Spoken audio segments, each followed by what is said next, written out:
I don't know about you, but I was glued to my television all weekend watching the world's top athletes compete at Sochi at the Winter Olympic Games. The massive ceremony showcased 2,800 athletes from 88 countries who are competing in 98 events.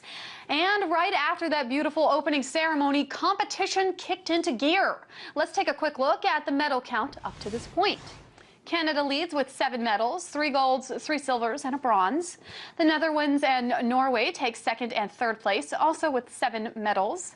The United States takes 4th place, followed by Germany, Russia, Australia, and France.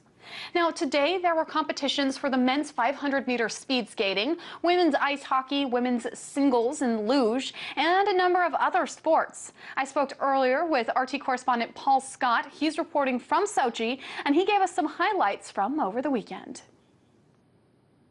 Well, I think the highlight from a Russian point of view is quite easy to point to. It came in the figure skating team event where Russia secured gold with an extremely dominant display, and there was the emergence of a new star as well. 15-year-old Yulia Lipnitskaia. She put in 2 absolutely peerless performances in the ladies' short and free programs, and really is the new darling of Russian sport. And she was helped along the way by a real legend of figure skating. I'm talking about Evgeni Plushenko. It was the biggest cheer of the weekend when he took to the ice, and it's a really interesting story for Evgeni Plushenko. He was touch and go as to whether he was even going to make these home games. He's had a number of injuries. He's been plagued by back injuries and knee injuries over the years, and he's actually undergone surgery no less than 12 times in recent years, but he did come back. He was fighting fit, and he was equally as faultless in his display in the men's free program. So between them, youth and experience, 15-year-old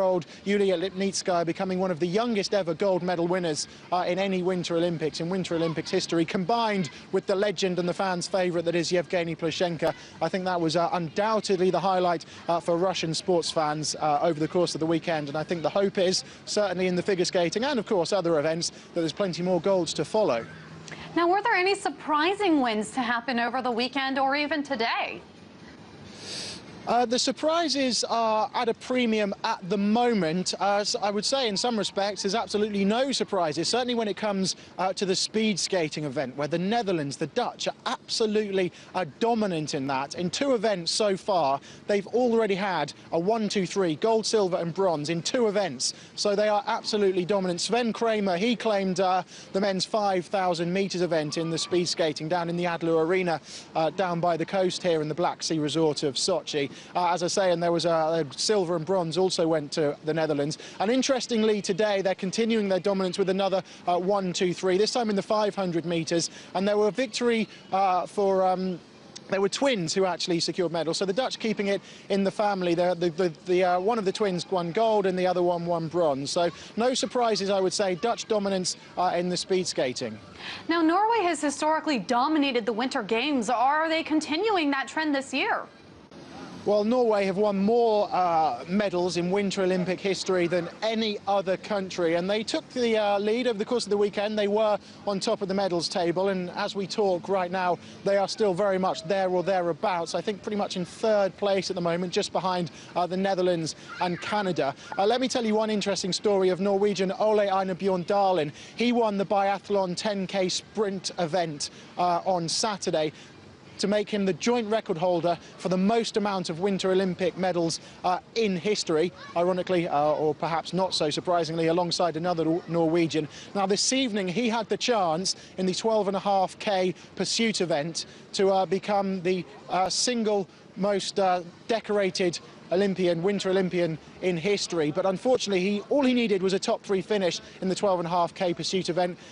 Bronze would have done it for him. It would have been his 13th Winter Olympic medal, 7 of them of course gold, but he finished 4th. He was a little over 1 second off the pace that prevented him getting that bronze medal and creating history. So Norway, they're still very much there or thereabouts, but I think it'll be mixed emotions this evening for Ole Einar Bjørndalen.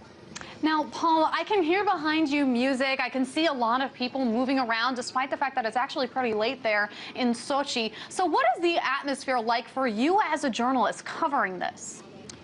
Yeah, well, we're actually by one of the many live sites in and around the Sochi region. They're dotted all over around Sochi, Adler, which is a lot further along the coast, which is where the coastal cluster is, with all the indoor ice events where they're taking place. And of course, up in the mountains, Krasnaya Polyana. So these live sites are dotted all around the region. We're in the one in Sochi, by the port. I'm not sure if you can make it out. It is just beginning to wrap up, actually. The atmosphere has been pretty spectacular throughout the course of the evening. There's a giant screen where spectators gather to watch all the sporting events, and also the medal ceremony, which take place every evening at 8:14 p.m. Of course, that's 2014 to represent the year. The spectators gather together to watch the medal ceremony. There's also a stage, which is now closed. There's nobody on it, which has various musical acts all throughout the evening. And as I say, this isn't the only one in the region, so the atmosphere is pretty good, pretty special in and around Sochi and the region at the moment. And every single evening as well, I have to say, there's a fireworks display not far from here,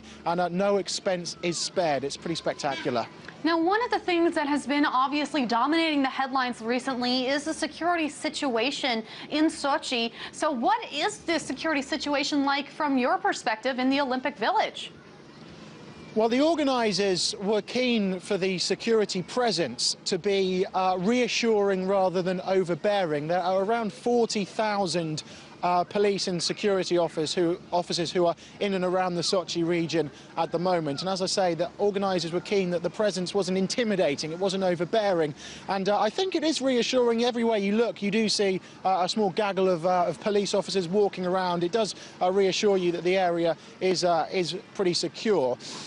Of course, there's a lot of talk about the so-called Ring of Steel and the fact that the rest of Caucasus region is not far from here, and the terrorist attacks in Volgograd between Christmas and New Year, of course, put the issue of security firmly in the spotlight. And I think there was sort of some apprehension, some tension perhaps in the build-up to the opening ceremony last week before the games actually started. But now the games have begun and the sport is starting to dominate the headlines, I think people in and around here are starting to unwind and relax a little bit more.